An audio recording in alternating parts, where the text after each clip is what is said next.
first they were very tense, even just being near me, so the first thing was just spending time with them doing nothing really, so that they could habituate to me and see that I was kind of a neutral thing at first. You know, I didn't touch them, I didn't need to just get things done now. They didn't have to, from day one, had to wormed, had the head collar on, you know, there's no rush, we took it at their pace. So the first thing was just, I mean, we spent, must have been a couple of weeks just doing nothing so that they could see that I wasn't going to do anything bad to them, which was the biggest thing. And then it was gradually beginning to touch them. And I mean, at first, you know, it was obviously a shock to them. So the first time, especially Luca, I just went like this. And you know, at first that obviously worked with me moving a lot more around them. So I wasn't just standing stock still. I mean, something I think that is not used enough in horse training is dancing. Because that's what I did, a lot of dancing. Good one, yeah. Because you know, if you can do a cartwheel when you're further away, when you get close, if you go like this to say something, they're not going to spook, you know. So if you habituate them to you moving quite erratically, then you're not going to scare them by accident, you know. So I did a lot of dancing to get them used to that. I try, I'm not a gymnast though, better with horses than my own moving my body, but yeah, so I did a lot of dancing, that was a big thing. I think that does make a big difference, I think. So we did dancing, and then gradually, because obviously I'm moving all about them, then when it did come to touching them, it wasn't such a shock because they've already had me moving near them and everything like that. So when I did touch them, he did obviously go like that, but then, you know, it was off again. It wasn't, and you know, I think the biggest thing is that he felt safe. You know, it wasn't in a tiny space where he can't escape. He wasn't taken from his family, his friends, you know. Here, that's the biggest thing. Why they've come on so quickly is because they feel safe. And it was within the month they'd already been castrated.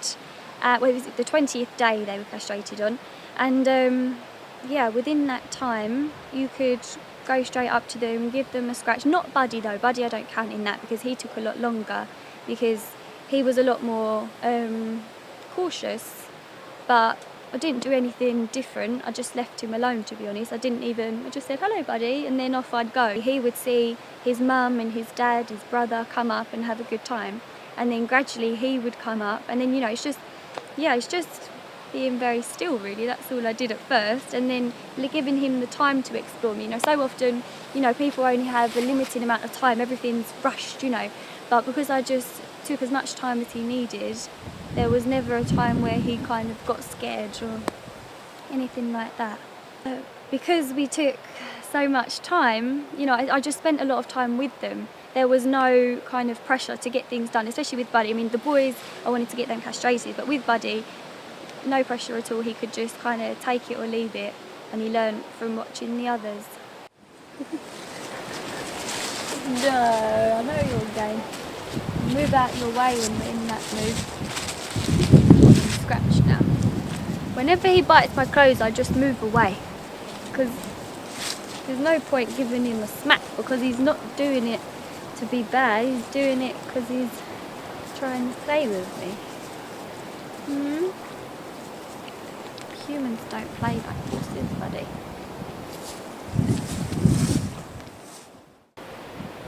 So initially they would touch me to begin with, so I would always wait for the horses to take that, even if it's just one kind of leaning into you, so it's not always you coming right into their space, but you walk over and you go enchanté, and then they will come and touch your hand. So that's the best way to do it. It's a very polite way to do it, and then they'll come closer, and then gradually through my dancing and my erratic movements, then I could you know, they were habituated to my movement, then I could start to move around them in different ways, and then gradually getting closer to them, and then from there you start to touch them.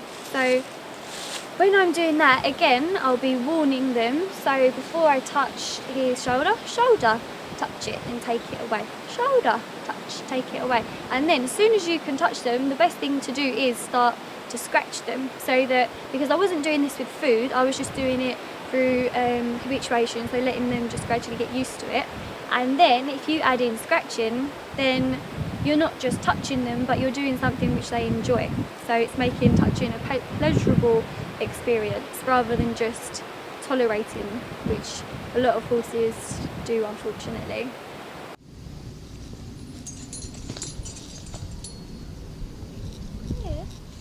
Well, how did the horses respond when you showed them the head collar for the first time?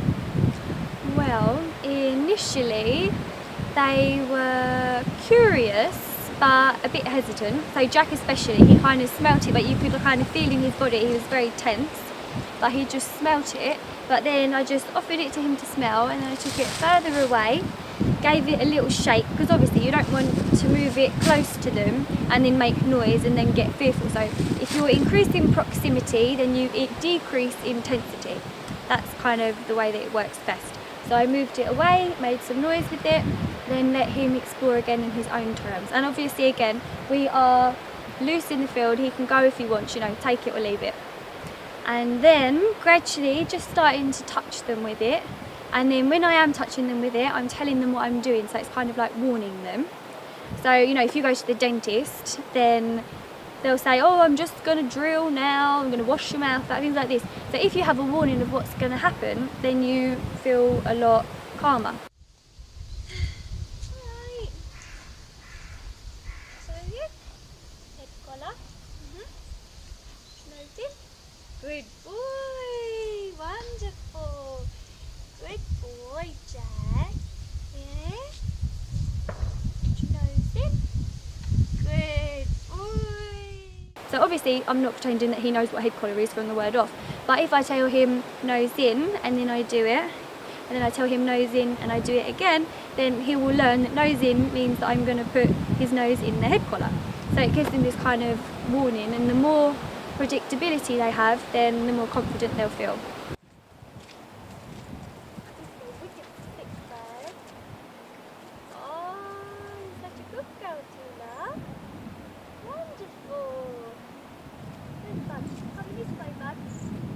You don't even care, do you?